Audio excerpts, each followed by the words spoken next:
Carta que ninguém escreveu, mas eu li. Hoje, na fila da clínica aqui no Japão, eu fiquei observando algumas pessoas ao meu redor, idosos conversando baixo, com aquela familiaridade que não precisa ser explicada. E isso me deixou com uma sensação estranha, como se existisse um tipo de vida aqui que eu não vivi por dentro, somente observei. Aqui muitas pessoas crescem assim, na mesma escola, com as mesmas pessoas, na mesma idade e atravessam as fases da vida juntas. Isso acontece muito no interior. Pessoas que seguem a vida carregando uma história em comum desde cedo. E também esse sentido de convivência longa, enraizada, onde a vida não se quebra em pedaços.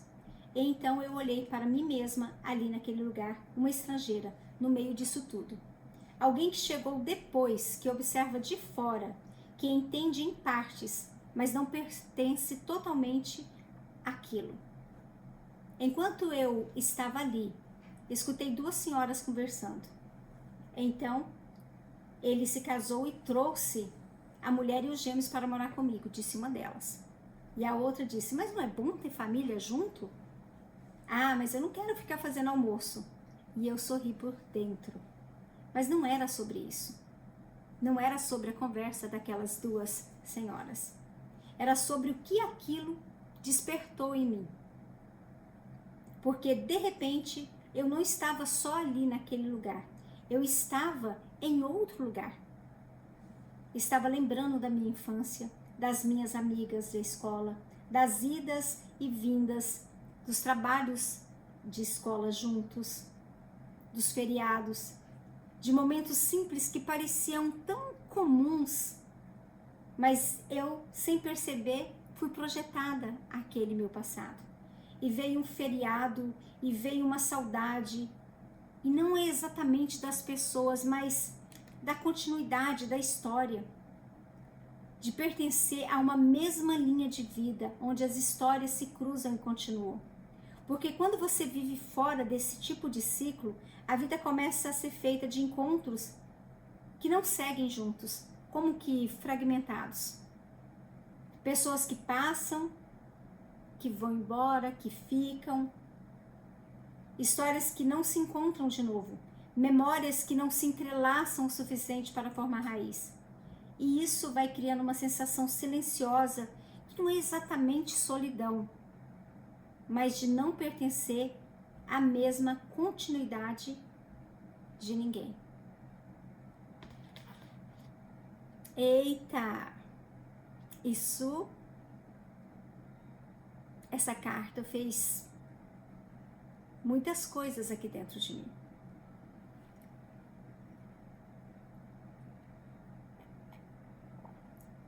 Eu sou uma estrangeira em um país diferente do meu.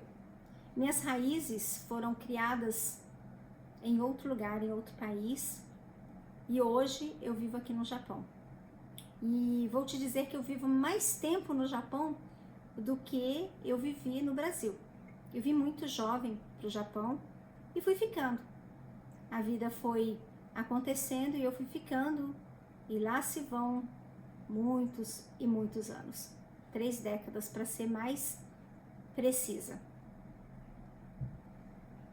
E eu entendo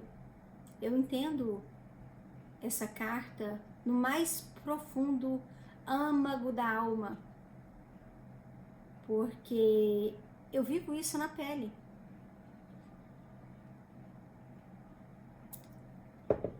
Eu sei como é estar em um lugar onde você parcialmente está, é como se fosse uma vidraça suja, embaçada, porque você vê fragmentos, você vê partes, você vê sombras, você não vê exatamente como que é, você conhece as pessoas e elas vêm e vão, os nativos japoneses e também os estrangeiros, né, como os brasileiros e outras nacionalidades que você encontra, e você fica, meu Deus, onde está a continuidade disso? Onde isso começou?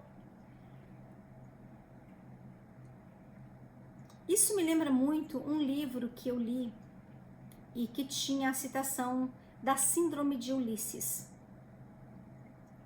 Te aconselho a buscar, que é bem interessante, pesquisa a respeito. E a Síndrome de Ulisses, ela fala muito sobre essa questão do imigrante, do estrangeiro fora. Quem era Ulisses? Ulisses, ele vivia em um local e ele tinha sua família, ele tinha a sua vida acontecendo em um determinado local e ele teve que ir para a guerra. E ele saiu desse local e passou muito tempo, muitos anos fora. E aí a guerra acabou, ele voltou para a casa dele. E quando ele voltou, ele não conseguia sentir chão. Porque tudo tinha mudado. A família tinha mudado. As pessoas tinham sido... tinham vivido as suas vidas e feito coisas diferentes. Ele também estava mudado. Todo mundo muda. A vida é uma continuidade.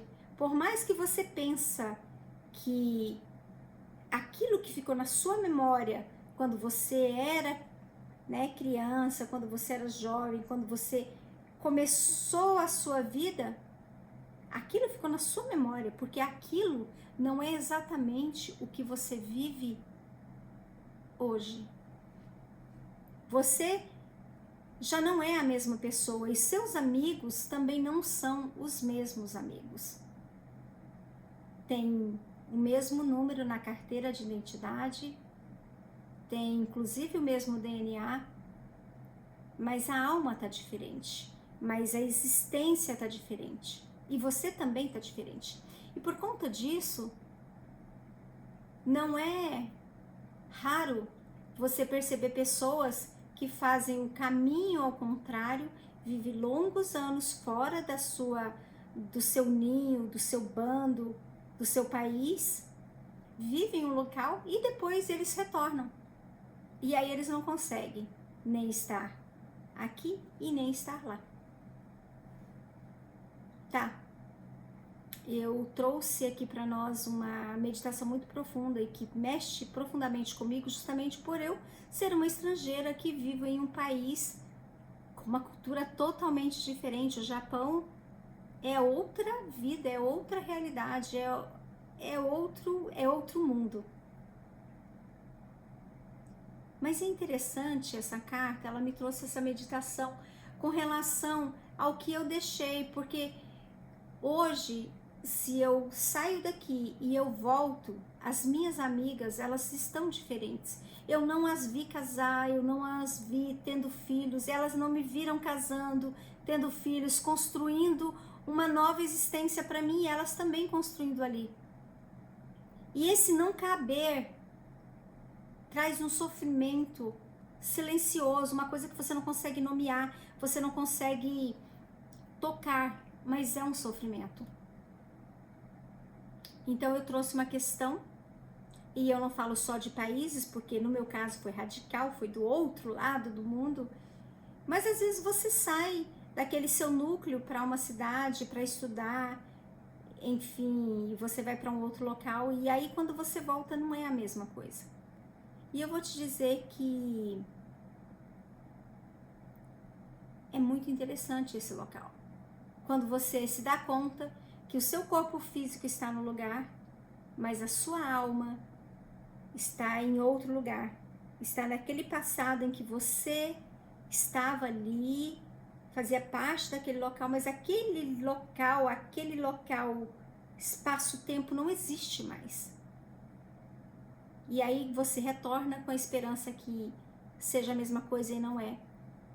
E uma coisa que depois de muito tempo de terapia, muito tempo de estudo, de autoobservação, de pegar a minha vida com as minhas mãos e entender, eu cheguei à conclusão, e também observando tantas pessoas, porque antes de ser terapeuta, eu também fui tradutora, né? Eu também faço tradução, levo pessoas a hospitais, então são tantas histórias assim, e uma coisa eu percebi, que o real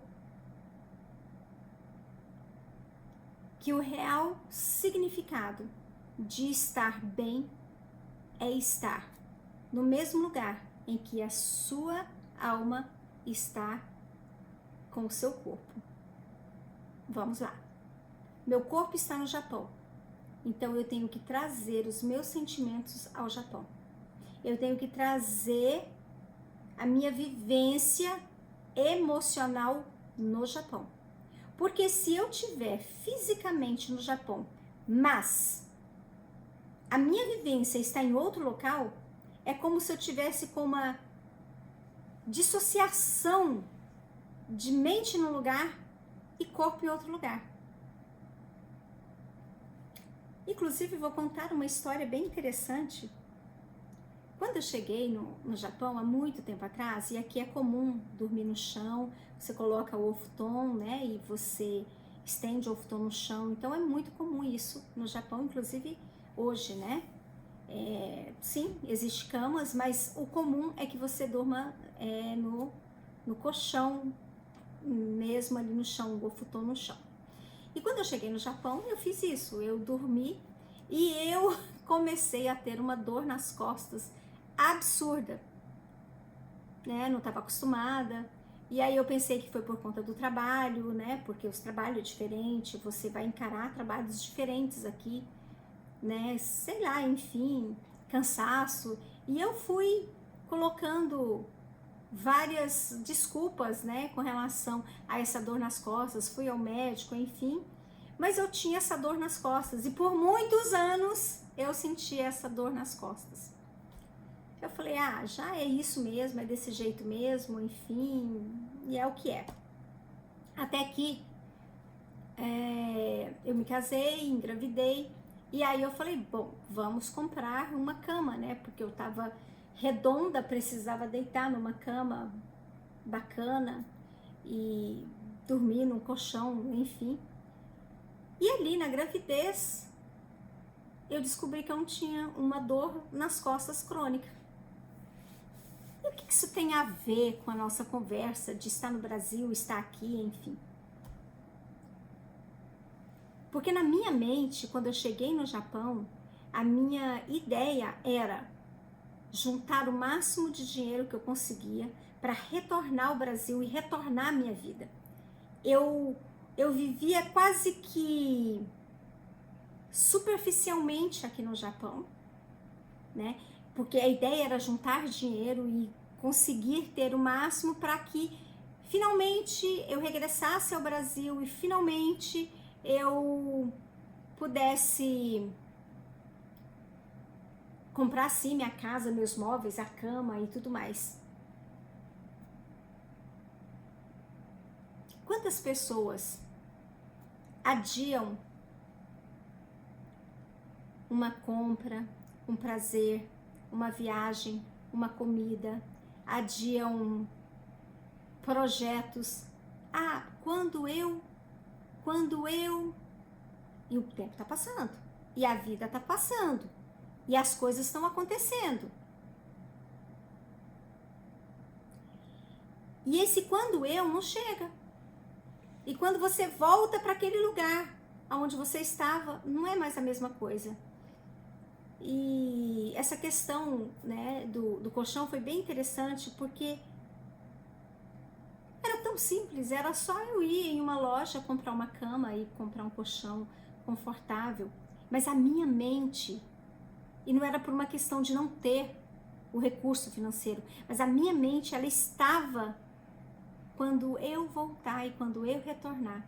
Por que eu vou comprar uma cama aqui, sendo que eu estou me projetando para voltar? E eu nunca voltei.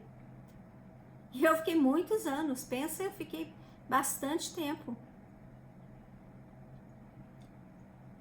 Se eu posso falar com experiência de uma coisa que é muito, muito importante, é que se seu corpo estiver no lugar e suas emoções, seus sentimentos, sua conexão emocional estiver em outro lugar, você está com um problema muito sério. Tente juntar essas duas coisas num lugar só. Viver é difícil em qualquer lugar, mas também é muito fácil viver em qualquer lugar.